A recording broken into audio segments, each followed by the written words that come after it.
అనుదిన వాక్య భాగానికి స్వాగతం. యెషయా గ్రంథంలో నుంచి 60వ అధ్యాయం 14వ వచనం చదువుకుందాం. నిన్ను బాధించిన వారి సంతానపు వారు నీ ఎదుటికి వచ్చి సాగిల పడెదరు. నిన్ను తృణీకరించిన వారందరూ వచ్చి నీ పాదముల మీద పడెదరు. యెహోవా పట్టణమనియు ఇశ్రాయేలు పరిశుద్ధ దేవుని సీయోననియు నీకు పేరు పెట్టబడును. దేవుని స్తోత్రం. చిన్న ప్రార్థన. పరిశుద్ధాన మా తండ్రిని బాధించిన వారి సంతానం వారిని ఎదుటికి వచ్చి సాగిలపడతారు. నిన్ను తృణీకరించిన వారందరూ వచ్చి నీ పాదల మీద పడతారు. యెహోవా పట్టణమనియు ఇశ్రాయేలు పరిశుద్ధ దేవుని సీయోననియు నీకు పేరు పెట్టెదరు అనే మాట ఇప్పుడు మేము ధ్యానించుకోబోతున్నాం. సహాయం చేయండి, కృప చూపించండి. యేసు ప్రార్థిస్తున్నాం తండ్రి, ఆమేన్. చూడండి, మనం దేవుని నమ్మిన తర్వాత ఎవరింటి వారు వారికే శత్రువులు అవుతారని, లేదా సమాజం ఇంటి వారు అంగీకరిస్తే ఇరుగు పొరువారని, ఇరుగు పొరువారు అంగీకరిస్తే గ్రామస్తులని, గ్రామస్తులు అంగీకరిస్తే ఇప్పుడు దేశస్తులకు వచ్చింది కథ. రోజు రోజుకు పెరుగుతుంది. క్రైస్తవులకు దేవుని అక్కడ సమీపంగా ఉందని, సైతాను సమయం కొద్దిగానే ఉన్నదని అందరినీ ఇక అధికారంలో కూడా దొరబడుతుంది. అసలు మనం ఎవరితోటి మనకు పోరాటం అంటే ప్రస్తుత అంధకార సంబంధం లోకనాథులతోనూ ఆకాశమండల దురాత్మల సమూహంతోనే మన పోరాటం. కనుక నిన్ను బాధించిన వారి సంతానపు వారిని ఎదుటికి వచ్చి సాగిలపడదు. చూసిన దేవుడు వడ్డీతో సహాదిస్తాడు. మన ఎవరైతే యేసుదేవుని నమ్మినందుకు బాధలు పెడతారో, కష్టాలు పెడతారో, ఇబ్బందులు పెడతారో, ఇరుకులు పెడతారో, వెలివేస్తారో, వారి సంతానం వచ్చి సాగిలపడతారంటే వాళ్ళు కూడా నమ్ముకుంటారని అర్థం. ఆ తరం పైన రెండో తరాన్ని పట్టుకుంటాడు అని అర్థం. బాధించే తరం పైన తర్వాత నెక్స్ట్ తరానికి ఆశీర్వాదాలు ఇస్తాడని అర్థం. నిన్ను తృణీకరించిన వారందరూ వచ్చి నీ పాదాల మీద పడేదరు అంటే అర్థమైంది, నిన్ను హెచ్చిస్తాడు. నువ్వు తగ్గించుకున్నావు, యేసుదేవుని నమ్ముకొని తగ్గించుకొని బాధలు అనుభవిస్తున్నావు. అందుకనుక 103వ కీర్తనలో 6వ వచనంలో ఇలా రాసి ఉంటుంది, యెహోవా నీతి క్రియలను జరిగించుచు బాధింపబడు వారందరికీ న్యాయము తీర్చును. చూసాను, ఇప్పుడు న్యాయం తీర్చినట్ట కదా. వారు వచ్చి నీ ఎదుట సాగిల పడితే, నీ పాదాల మీద పడితే అదే అనమాట. యెహోవా పట్టణమనియు ఇశ్రాయేలు పరిశుద్ధ దేవుని సీయోననియు నీకు పేరు పెట్టుదురు. చూసిన దేవుని యొక్క కృప నీ మీద నా మీద ఉంటే అట్లా ఉంటుంది అన్నమాట. కనుక దయచేసి మనం ఏం చేస్తే అలా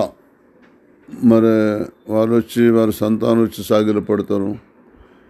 ఏమొస్తే ఏం చేస్తే మన తృణీకరించిన వారందరూ లేదా వారి సంతానం వచ్చి మన పాదాలను పడుతుందంటే దేన్ని బట్టి వారు మనని యెహోవా పట్టణమని ఇశ్రాయేలు పరిశుద్ధ దేవుని సీయోనని ఎట్లా వాళ్ళు అంగీకరిస్తారంటే, అయితే మనం యోహాను సువార్త 15వ అధ్యాయం 10వ వచనంలో రాయబడ్డట్టు, నేను నా తండ్రి ఆజ్ఞలు గైకొని ఆయన ప్రేమయందు నిలిచియున్న ప్రకారము మీరును నా ఆజ్ఞలు గైకొని ఎడల నా ప్రేమయందు నిలిచియుందురు. చూడండి, యేసు ప్రభువుకు దేవుడు సర్వాధికారం ఇచ్చిండు భూమి మీద. తండ్రి తన కుమారునికి సర్వాధికారం ఇచ్చిండు. ఇచ్చి ఏమంటుండంటే, యేసు ప్రభు నేను నా తండ్రి ఆజ్ఞలు గైకొని ఏ విధంగా భూలోకానికి వచ్చి మీకు సువార్త అందించడానికి ప్రాణం పెట్టినంతగా మిమ్మల్ని ప్రేమించి మీ కొరకు సర్వాన్ని అర్పించనే, అలాగే మీరు కూడా నా ఆజ్ఞలు గైకొని నేను ఎక్కడికి వెళ్ళమంటే అక్కడికి వెళ్ళి సువార్త చెప్పండి, ఏ మాట చెప్పమంటే ఆ మాట చెప్పండి, ముందు నా ఆత్మను పొందుకోండి. నా ఆత్మను పొందుకుంటే నా బోధ అంతా మీ హృదయంలోనే ఉంటుంది, నా శక్తి అంతా మీ హృదయంలోనే ఉంటుంది, నా ఆలోచనలన్నీ మీ ఆలోచనలుగా మారిపోతాయి, నా తలంపులన్నీ మీ తలంపులుగా మారిపోతాయి, నా ఉద్దేశాలన్నీ మీలో ఉండటం మూలంగా నా ఉద్దేశాలు మీరు నెరవేర్చేవారు అవుతారు. కాబట్టి నేను నా తండ్రి ఆజ్ఞలు గైకొని ఆయన చిత్తాన్ని భూమి మీద ఎలా నెరవేర్చానో, ఆయన ప్రేమలోనే ఎలా నిలబడి ప్రేమలో సాగానో, అలాగే మీరును నా ఆజ్ఞలు గైకొని నా ప్రేమ మీద నిలిచి ఉంటారు అంటాడు.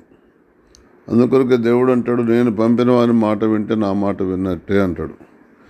యేసు ప్రభు కూడా అంటాడు, మీరు నా మాట వింటే తండ్రి మాట విన్నట్టే అంటాడు. విశ్వాసాన్ని కూడా అంటాడు, నేను పంపిన వారి మాట వింటే నా మాట విన్నట్టే, నా మాట వింటే తండ్రి మాట విన్నట్టే అంటాడు.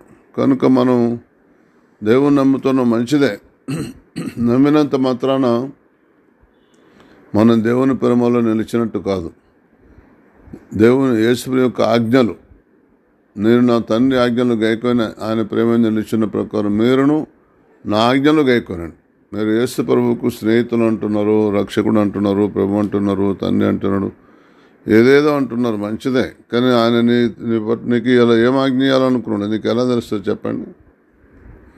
ఇప్పుడు క్రైస్తవ లోకం బలహీనంగా ఉండటానికి, లేదా భయంతో భీతితో ఉండటానికి, లేదా వ్యాధి బాధలతో ఉండటానికి కారణం వాళ్ళ దేవుని యేసు యొక్క ఆజ్ఞలు వాళ్ళకి తెలియకపోవటమే దానికి మూలం.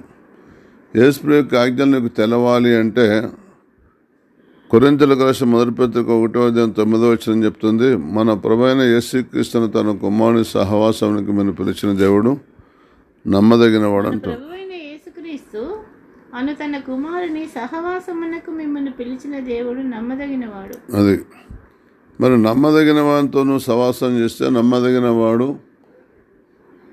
నిన్ను తన ప్రేమలో నిలుపుకోవటానికే. నువ్వు ఎప్పుడైతే దేవుని కుమారుని ప్రేమలో ఉంటావో తండ్రి ప్రేమలో ఉన్నట్టే.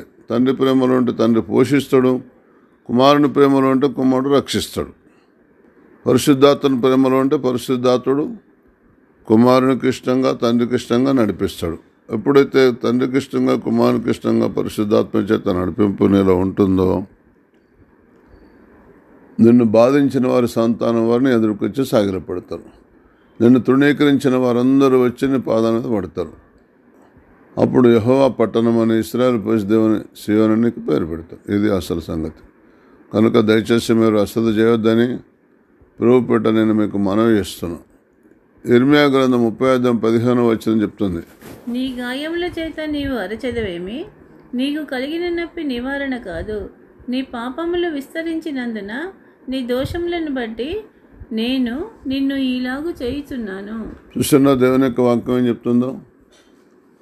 మనకు ఎందుకు బాధలు అనుభవిస్తున్నాం, ఎందుకు శ్రమ అనిపిస్తున్నాం? గాయాలు, హృదయంలో ఉండే గాయాలు, కొందరికి హృదయంలో గాయాలు, శరీరంలో ఉండే గాయాలు, కొంతమంది శరీరంలో గాయాలు. వీటి వల్ల మనం అరుస్తున్నాం, కేకలేస్తున్నాం, ఆ నొప్పి ఎక్కువైపోతుంది. నీకు కలిగిన నొప్పి నివారణ కాదు. కారణం ఏంటిదంటే నీ పాపాలను రోజులకు విస్తరిస్తున్నాయి. నీ దోషాలను బట్టి నేను ఇలాగ చేస్తున్నానంటాడు. మళ్ళీ పైనుంచి నువ్వు దేవుని యొక్క వాక్యం చెప్పినట్టు తండ్రి ఆజ్ఞలు గైకోను. యేసు ప్రభు ప్రేమలో కుమారుడు ఎలా ఉన్నాడో కుమారుడి ఆజ్ఞలు గైకొని కుమారుడి ప్రేమలో ఉండండి. ఆయన ఏం ఆజ్ఞాపిస్తుంది తెలుసా? యేసు ప్రభు మారు మనసు బంధువని ఆజ్ఞాపిస్తుంది. అపోస్తలుల కార్యం 17:30. ఆ అజ్ఞాన కాలంలో దేవుడు చూసిచున్నట్టుగా ఇప్పుడైతే అందరూ మారు మనసు ఉందని మనుషులకు ఆజ్ఞాపిస్తున్నాడు. బాప్తిసం తీసుకోమని ఆజ్ఞాపిస్తున్నాడు. అపోస్తలుల మత్తయి సువార్త 28:18-19. అలాగే పరిశుద్ధాత్మ పొందమని ఆజ్ఞాపిస్తున్నాడు. అపోస్తలుల కార్యం 1:4-5. అలాగే నా ప్రేమను నిలిచుండని నిన్ను వలనే పొరుగువారిని ప్రేమించమని ఆజ్ఞాపిస్తున్నాడు. యోహాను సువార్తలో 17:17. ఈ విధంగా మనకు దేవుని ఆజ్ఞలు నీకు నాకున్నాయి. మరి ఆజ్ఞల ప్రకారం కుమారుడి ఆజ్ఞలు ఉన్నాయి. మరి తండ్రి ఆజ్ఞల ప్రకారం కుమారుడు నడిచిండని మనకు అందరికీ తెలుసు. కుమారుడి ఆజ్ఞల ప్రకారం సంఘం నడవాలన వద్దా? కుమారుడి ఆజ్ఞల ప్రకారం విశ్వాసం నడవాలన వద్దా? అపోస్తలులు నడవాలన వద్దా? ప్రవక్త నడవాలన వద్దా? సువార్థికులు, కాపర్లు, బోధకులు, విశ్వాసులు నడవాలన వద్దా? ఎక్కడ నడుస్తున్నారు మీరు చెప్పండి? దాన్ని బట్టే కదా నీకు వ్యాధి బాధలు, దాన్ని బట్టే కదా నీ గాయాలు. కుమారుడికి దేవుని యొక్క వాక్యం చెప్తుంది, నేను సమీపంగా ఉన్న దేవుడు మాత్రమేనా, దూరంగా ఉండే దేవుడును కానా? ఇంకా రోమపత్రిక 8:34 చెప్తుంది, 8 శిక్ష విధించి వాడేవాడు చనిపోయిన యేసుక్రీస్తు అని రాసి ఉంటుంది. కనుక మరి నొప్పి ఎక్కడి నుంచి వచ్చింది? శిక్ష నుంచి వచ్చింది. గాయం ఎక్కడి నుంచి వచ్చింది? శిక్ష నుంచి వచ్చింది. బాధ ఎక్కడి నుంచి వచ్చింది? శిక్ష నుంచి వచ్చింది. కారణం పాపాన్ని బట్టి శిక్ష వచ్చింది, పాపాన్ని బట్టి గాయాలైనవి, పాపాన్ని బట్టి నొప్పి కలుగుతుంది. నీ పాపములు విస్తరించినందుని దోషాన్ని బట్టి నేను ఇలాగ చేస్తున్నాను అంటాడు. ఎవరైనా నొప్పి ఉన్నది, గాయం ఉన్నదంటే నీ దోషమే నీ గాయం చేసింది. 34 వచ్చిన రోమా 8:34. రోమా 8:34. శిక్ష విధించేవాడెవడు? చనిపోయిన క్రీస్తు యేసే. అంతేకాదు, మృతులలో నుండి లేచిన వాడును, దేవుడి కుడిపార్శ్వమున ఉన్నవాడును, మన కొరకు విజ్ఞాపనం కూడా చేయువాడు ఆయననే. 8వ వచనం చూసినట్టయితే, మరణమైనను జీవమైనను దేవదూతలనైనను ప్రధానులైనను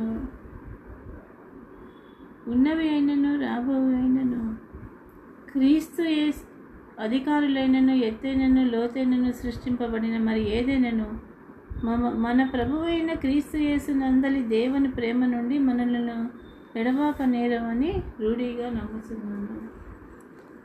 ఎప్పుడైతే మనం దేవుడు మనని బాధను బట్టి, మన గాయాన్ని బట్టి, మన ఆరోటాన్ని బట్టి మరి పుడుతున్న మనం చూస్తున్నాడు. దేవుడు ఎందుకు చూస్తున్నాడు? ఈ గాయం, ఈ నొప్పి ఎక్కడి నుంచి వచ్చింది? నీ పాపాన్ని బట్టే, నీ దోషాన్ని బట్టే. నువ్వు పాపం ఒప్పుకోగల ఆజ్ఞాతిక్రమే పాపం. మారు మనసు పొందమన్నాడు. మారు మనసు పొందినట్టు ప్రవర్తిస్తున్నావా? మరి బాప్తిసం తీసుకోమన్నాడు. బాప్తిసం తీసుకున్నట్టు ప్రవర్తిస్తున్నావా? మరి పరిశుద్ధాత్మ పొందమన్నాడు. పరిశుద్ధాత్మ పొందినట్టు ప్రవర్తిస్తున్నావు. మరి మారు మనసు లేని సంఘాలు 6 సంఘాలు ప్రకటన గ్రంథంలో. ఇంకా అంత మాత్రమే కాదు, బాప్తిసం తీసుకోమంటే తృణీకరించేవారు కొందరు, పరిశుద్ధాత్మ పొందమంటే ఎక్కడున్నది అనేవాళ్ళు ఇంకా కొందరు, భాషలు అవసరమా అనేవాళ్ళు ఇంకా కొందరు. ఈ మధ్యనైతే ఇంకా ఘోరంగా మొత్తం మాటల గారడి చేస్తున్నారు. అందరూ మాటలతో కోటలు దాటిస్తున్నారు. కోటలు దాటుతామే కానీ పరలోకం పోవటానికి నీ మాటలు కాదు కావాల్సింది. మాటతోనూ నాలుకతోనూ కాదు, క్రియతోనూ సత్యంతోనూ ప్రేమించాలి. క్రియ లేని విశ్వాసం మృతం. కనుక నీ గాయముల చేత నువ్వు అరిచదివేమి? నీకు కలిగిన నొప్పి నివారణ కాదు. నువ్వు అరిచినంత మొత్తాన నొప్పి తగ్గుతుందా? కేకలిస్తే నొప్పి తగ్గుతుందా? అరిస్తే నొప్పి తగ్గుతుందా? నీ పాపములు విస్తరించినందుని దోషాన్ని బట్టి నేను విస్తరిస్తున్నాయి. రోజులకి ఇంకెక్కువైతేనే పాపాలు, దోషాలు, అతిక్రమాలు. కొంతమంది భాషలు మాట్లాడతారు, వాళ్ళకి అనుమానం. కొంతమంది దర్శనాలు వస్తాయి, వాళ్ళకి అనుమానం. కొంతమంది ప్రవచనం చెప్తారు, వాళ్ళకి అనుమానం. కొంతమంది కళ వస్తుంది, వాళ్ళకి అనుమానం. కొంతమందికి ప్రేరేపణ వస్తుంది, వాళ్ళకి అనుమానం. కొంతమంది వాక్యం చెప్తారు, నేను చెప్పేది నిజమా అబద్ధమా అని అనుమానం. గమ్మత్తు సువార్తకు పోతారు, ఇక్కడ పంపించిన దేవుడో కాదో అని అనుమానం. నీ పని అయితేనో దేవుడు అన్నట్టు, పని కాకపోతే దేవుడు కాదన్నట్టు. దయచేసి అలాంటి అజ్ఞానపు ఆలోచన, తలంపులు మనకు ఉండకూడదు. 16వ కీర్తన 3వ వచనం. నేను ఇలాగందును, భూమి మీదనున్న భక్తులే శ్రేష్ఠులు, వారు నాకు కేవలము ఇష్టలు. చూసిందా, దావీదు అనే భక్తుడు, నేను మాత్రమే భక్తుడిని కాదయ్యా, భక్తులు చాలా మంది ఉన్నారు భూమి మీద. నేను ఇలాగంటాను, భూమి మీద ఉన్న భక్తులే శ్రేష్ఠులు, వారు నాకు కేవలం ఇష్టలు అంటాడు. ఈ రోజుల్లో అయితే ఎవరికి వారే భక్తులు. ఘోరం ఈ భూమి మీద. ఆయనే భక్తుడు, అందరూ భక్తిహీనులే. ఒక ఆయన అంటాడు, ఎవడు నీతిమంతులు లేడు, ఎవడు భక్తులు లేడు అంటాడు. నిజమేనయ్యా, నువ్వు అన్నమాట, ఎవడు లేడు నీతిమంతుడు, భక్తులు లేడు. నువ్వే కదా, నీ దగ్గర నుంచి స్టార్ట్ చేయ మరి భక్తి మార్గం. నేను చూసి అందరం నేర్చుకుంటామంటే ఇంకా మాట్లాడు. ఇక ఒక ఆయన అంటాడు, రొట్టె తీసుకోవడానికి ఎవడు యోగ్యుడు కదా అసలు భూమి మీద అంటే. ఇంకొక ఆయన అంటాడు, మీ స్థిరాస్తులను తీసుకొచ్చి నా పాదాల దగ్గర పెట్టండి, నేనే అసలు సేవకుని. అభిషేకం ఉండదు, ఆయన అపోస్తులట. ఆయనకు అభిషేకం అంటే ఏందో తెలియదు, భాషలు అంటే ఏందో తెలియదు, దయాలు వెళ్ళిపోవటం అంటే ఏం తెలియదు, రోగులు బాగుపడటం అంటే తెలియదు. ప్రజలను తీసుకొచ్చి మీ స్థిరాస్తులన్నీ బంగారం అంతా తీసుకొచ్చి నా దగ్గర పెట్టమంటాడు ఒక ఆయన. చూసాను ఎంత ఘోరంగా క్రైస్తవ సమాజం ఎలా ముందుకు సాగుతుందో. అపోస్తుల లక్షణాలు ఏంటి? అపోస్తులు అంటే అసలు అర్థం ఏంటిది? అపోస్తులు కాకపోయినా తమ అపోస్తులమని పెట్టుకుంటాడు. ఒక ప్రవచనం చెప్పాడు, ఒక ప్రత్యక్షత ఉండదు. ఎప్పుడు తర్కాలు వాగ్వాదాలతో కాలం గడుపుతూ ఉంటాడు. ఎప్పుడు ఒక దంపుకు వినడు, దంపకపోతూ ఉంటాడు. టక టక టక టక టక టక టక టక టక ఎదుటోళ్ళ పాపాలు చెప్తే ఆయన పరిశుద్ధుడు అన్నట్టుగా. ఎదుటోళ్ళ పాపాలన్నీ ఎత్తి చెప్తే వాక్యంలో అబ్బా ఏం సేవకుడు వచ్చిందని వినేటోళ్ళందరూ అనుకోవటం, ఆయన దగ్గర ఏం తప్పు లేదని అనుకోవటం. ఆయనతోటి ఫోటోలు దిగటం ఇక చెప్పొద్దు. దయచేసి అలాంటి బలహీనతలు ఉండకూడదు. నేను ఇలాగందును, భూమి మీద ఉన్న భక్తులే శ్రేష్ఠులు, వారు నాకు కేవలం ఇష్టం అంటాడు. పౌలు భక్తులు ఏమంటూ తెలుసా? ఇక మీదట నా కొరకు నీతి కిరీటం ఉంచబడి ఉన్నది. అది నాకు మాత్రమే కాదు, తన ప్రత్యక్షతను అపేక్షించే వారందరికీ ఆయన ప్రత్యక్షత, నీతి కిరీటం ఇస్తాడు. ప్రత్యక్షతను అనుసరించిన వాళ్ళు, ప్రత్యక్షత ఉండాలి, వాక్య ప్రత్యక్షత ఉండాలి, దర్శన ప్రత్యక్షత ఉండాలి, ప్రత్యక్షత గల మనసు ఉండాలి. దేవుని వెంబడించాలంటే, యేసు యొక్క ఆజ్ఞలు గైకొనాలంటే. కనుక దయచేసి మీరు ఎలా అంటారో, దావీదైతే ఇలాగంటాడు, భూమి మీద భక్తులే శ్రేష్ఠులు, వారు నాకు కేవలం ఇష్టం అంటాడు. ఇంకా దావీదు ఇంకేమంటాడు తెలుసా? పరిశుద్ధుల గద్దెంపు నాకు తైలాభిషేకం అంటాడు. నేనే పరిశుద్ధుని అంటలేదు, పరిశుద్ధుల గద్దెంపు నాకు తైలాభిషేకం అంటాడు. నీతిమంతులు నన్ను కొట్టడం నాకు ఉపకారం ఉంటాడు. నీతిమంతులు ఉన్నారు, వారు నన్ను కొడతారు కూడా అప్పుడప్పుడు అంటాడు ఆయన. మీరేం చెప్తారు చెప్పండి ఇది మాటలకు? ఇక నువ్వే పరిశుద్ధుడు, మిగతా వాళ్ళందరూ ఉత్తది అన్నట్టు ఉంటుంది. పేతురు రాసిన మొదటి పత్రిక 2:24. మనము పాపముల విషయమై చనిపోయి నీతి విషయమై జీవించినట్లు ఆయన తానే తన శరీరమందు మన పాపములను మ్రాను మీద మోసుకొనెను. ఆయన పొందిన గాయముల చేత మీరు స్వస్థత నొందితిరి. చూసండి, దేవుని యొక్క వాక్యం చెప్తున్నదో, మనం పాపముల విషయమై చనిపోవాలి. పాపముల విషయం చనిపోవటం అంటే మన ఇష్టం వచ్చేది నడిచిందంతా పాపమే. విశ్వాస మూలంగా అంది పాపం, దేవుని దగ్గర విచారించకపోవటం పాపం, ప్రార్థన చేయకపోవటం పాపం, దేవుని ఆత్మసంధి కాకుండా ఇష్టం వచ్చిన సందులు చేయటం పాపం, దేవుని ఆజ్ఞాన్ని అతిక్రమించడం పాపం, విచారించకపోవటం, అడగకపోవటం, దేవుని దగ్గర జవాబు తీసుకోకపోవటం పాపం, సొంత బుద్ధితో సొంత నిర్ణయాలు తీసుకోవటం పాపం, దేవుని సంఘంలో మన కట్టడలు పెట్టడం పాపం, దేవుని వాక్యం కాకుండా ఇష్టం వచ్చిన వాక్యాలు చెప్పటం పాపం, దేవుడి పాట కాకుండా ఇష్టం వచ్చిన పాటలు పాడటం పాపం, దేవుని ఆత్మ పొందకుండా ఆత్మతో ఆరాధిస్తున్నామని చెప్పుకోవటం పాపం. మన పాపముల విషయమై చనిపోవాలి అనగా దేవాన్ని చిత్తానుసారంగా నేను నడవాలి అని అడగాలి. చిత్తం తెలుసుకొని ముందుకు సాగాలి. నీతి విషయమై జీవించినట్లు నీతి కొరకే జీవించాలి. ఆయన తానే తన శరీరమందు మన పాపములను మ్రాను మీద మోసుకొనెను. ఆయన పొందిన గాయముల చేత మీరు స్వస్థత నొందితిరి. ఆయన పొందిన గాయాల చేతనే మనకు స్వస్థత. ఆయన గాయాలు పొంది నువ్వు నమ్ముతేనే నీకు స్వస్థత. నేను దేవుని మందిరం అడుగుపెట్టిన అంతే తలకానిపి మాయమైపోయింది. మామూలు భక్తుల చేత, భూమి మీద భక్తులే శ్రేష్ఠులుగా, భక్తి గల వారు ఉన్నారు ఇద్దరు, పాస్టర్ కాదు, సంఘ పెద్ద కాదు, భక్తి గల వారు ఉన్నారు ఇద్దరు, వారి చేత ప్రార్థన చేయించుకున్నాం. నా ట్రాన్సిల్స్ అనే జబ్బు, అది ఆపరేషన్ చేయించుకొని గొంతుల నుంచి పావుకొని మాంసం తీసిన నా జబ్బు అలాగే ఉంది. కానీ ఆ భక్తులు ఇద్దరు ప్రార్థన చేసిండ్రు. నీతిమంతుల ప్రార్థన బహుబలము గలదే ఉంటుందని రాసింది. వారి ప్రార్థన ద్వారా స్వస్థత కలిగింది. మన పాపల విషయమే చనిపోవాలి అంటే పాపం జోలికి పోవద్దు. నీతి విషయమే జీవించాలి, నీతి కొరకే బతకాలి, దేవుని చిత్తం నెరవేర్చడం కొరకే బతకాలి. ఆయన తానే తన శరీరం పాపం మాన మీద మోసుకున్నాను. ఆయన పొందిన గాయముల చేత మీరు స్వస్థత నొందితిరి. దేవుడు ఆయన పొందిన దెబ్బల చేత మనకు స్వస్థత, గాయాల చేత స్వస్థత మనం. కనుక దేవుని కృప నీ మీద నా మీద ఉన్నది. అశ్రద్ధ చేయకండి, ఆయన కనికరాలు ఉన్నాయి. ప్రార్థన చేసుకుందాం. పరిశుద్ధాన మా తండ్రి, మీ మహా కనికరం బట్టి కృపను బట్టి ఉపాసనకు వస్తున్నాం. నన్ను బాధించిన వారి సంతానపు వారిని ఎదుటికి వచ్చి సాగిల పడతారన్నావు. నిన్ను తృణీకరించిన వారందరూ వచ్చి నీ పాదం మీద పడతారన్నావు. యెహోవా పట్టణం అనే ఇశ్రాయేలు పరిశుద్ధమైన సీయోనుని నీకు పేరు పెడతారన్నావు. నేను నా తండ్రి ఆజ్ఞలు గైకొని ఆయన ఆజ్ఞలు నేను అనుసరించి నడిచి దాని ప్రేమలో నిలిచిన ప్రకారం మీరు నా ఆజ్ఞలు అనుసరించి నడిచి నా ప్రేమలో నిలిచి ఉంటే నీకు భవిష్యత్తులో నీకు కేకలు వేసే పనే రాదు, అరిసే పనే రాదు. నేను చెప్పినట్టు నడవకుండా, నన్ను ప్రేమించకుండా ఇష్టానుసారంగా నడుస్తున్నావు. గాయాలతో బాధలతో నాయన మరి కేకలు వేస్తున్నారు, సెలవిస్తున్నావు. మీ నొప్పి నివారణం కాదని హెచ్చరిక చేస్తున్నారు. మీ పాపాలు విస్తరించిన మీ దోషాలను బట్టి మీకు ఇలా జరుగుతుందన్నారు. దేవా, మేము ఒప్పుకుంటున్నాం, చెప్పుకుంటున్నాం, విడిచిపెడుతున్నాం, సహాయం చేయండి. నేను ఇలాగందున భూమి మీద భక్తులే శ్రేష్ఠులు వారిని కేవలం ఇష్టం మేము కూడా నాని భక్తులందరినీ ఇష్టపడతాం. మమ్మల్ని క్షమించండి. మన పాపల విషయం చనిపోయి నీతి విషయమే జీవించినట్లు అన్నావు. మా పాపల విషయం మేము అందరం చనిపోయినట్టుగానే ఉండాలి. పాపం జోలి చనిపోయిన మనిషిగా పాపం జోలికి పోయినట్టుగానే మేము కూడా నీతిగా జ్ఞానంగా నడుచుకోవాలి. తానే శరీరం అందమైన పాపం వారి మీద మోసుకున్నాను. పొందిన దెబ్బల చేత గాయాల చేత మాకు స్వస్థత దేవా. మా గాయాలు మానాలంటే మీ గాయాలు బట్టే మా గాయాలు మానుతున్నాయి. మీ దెబ్బల్ని బట్టే మా దెబ్బలు మానుతున్నాయి. మీ శాపాన్ని బట్టే దేవా మాకు ఆశీర్వాదం వస్తుంది. మీ దెబ్బల్ని బట్టే మాకు స్వస్థత వస్తుంది.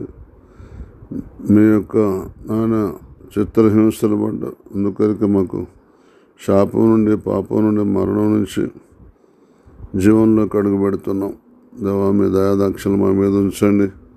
మీ కనికరం మా మీద ఉంచండి. మీ కృపలో ముందుకు సాగే భాగ్యం మాకు దయచేయండి.